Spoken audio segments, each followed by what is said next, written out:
We've been playing a lot of Starfield. The team collectively has put in almost 100 hours, and I am one of the 0.19% of people to roll credits on Xbox. Although I expect that percentage will rise quite dramatically in the next few days. We've pooled our brains to bring you some early game tips and highlight some mistakes to avoid. From making sure you choose the optimal trait combos, to not missing one of the best ships and armor sets in the game that you can get in the first few hours. Oh, and there are no spoilers ahead, so you can keep watching without any worries.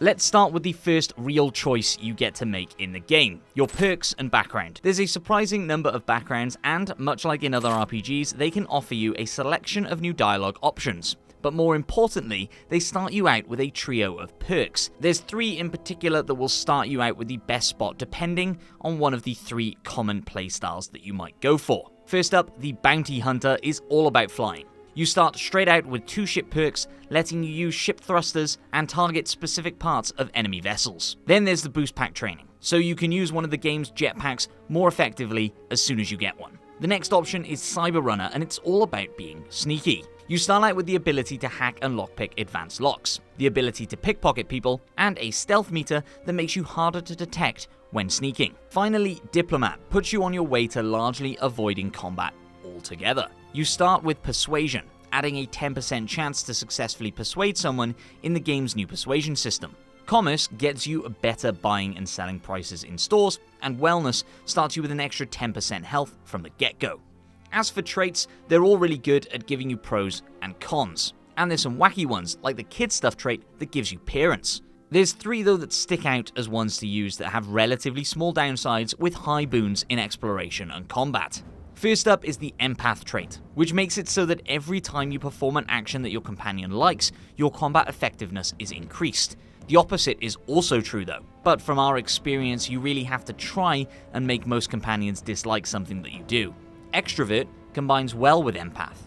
As long as you have a human companion, exerting yourself uses less oxygen, with oxygen basically standing in for stamina or action points in the game, meaning that you can run further, hit harder, and carry more. Finally, if you can stand it, Hero Worshipped is a trait that not only works as a massive reference to the adoring fan from Oblivion, but he is also a permanent follower, and basically loves everything you'll ever do. So if you have him by your side along with these other 2 traits, you'll basically be unstoppable. You are the greatest. No. Better than the greatest. I know that's grammatically impossible, but somehow you managed to do it. Once you're into the game, it's important to get all those silly stat numbers way up. Damage, armor, and for all that's good in the world, please make sure your carrying capacity is upgraded. For a game based in space, everything sure is heavy, and your ship cargo and inventory will get filled just as quickly as your own. It's also worth noting that unlike previous Bethesda games, most containers don't have infinite storage now. They can only fit a certain number of things inside, with the exception of a few containers, including a safe at your Constellation HQ room and a chest in the basement of the same building. So be sure to keep an eye on how much you're picking up, and to visit stores often to sell things you don't absolutely need. And whilst you're trying to get your carry weight number up, you can also get your credits number up by doing that selling. One little tip is that you can remove items from your ship inventory by using them on crafting and research. Be sure to regularly visit the research station to get ingredients and items in there so they're not taking up space in your cargo hold anymore. Other numbers you'll want to go up: damage. Assuming you don't have any weapon-based perks or traits, this early on, there's a couple of weapons you can pick up off enemies as early as the tutorial. The Maelstrom has a reasonable damage output, but is mostly one to pick up because ammo is in abundance, so you'll always be able to rely on this gun, which can also be greatly upgraded as the game goes on. The best weapon to look out for though is the Equinox, a laser gun which is also reasonably easy to find ammo for, and it can do a lot of damage. Some early game enemies even drop versions of this gun that do 24 damage per shot, which is a pretty hefty number to start the game with. With damage though, you'll also want to improve your armor. There's an early game mission that is easy to ignore in your mission log that not only gives you one of the best sets of armor in the entire game, but one of the best ships to boot.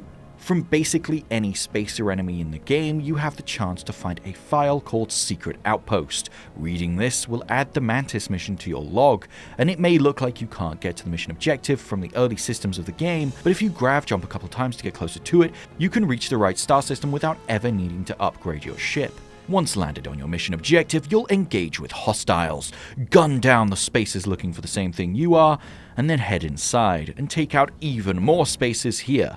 As a warning, these spaces can range from level 8 to level 30, so be sure to take advantage of cover for these more difficult foes.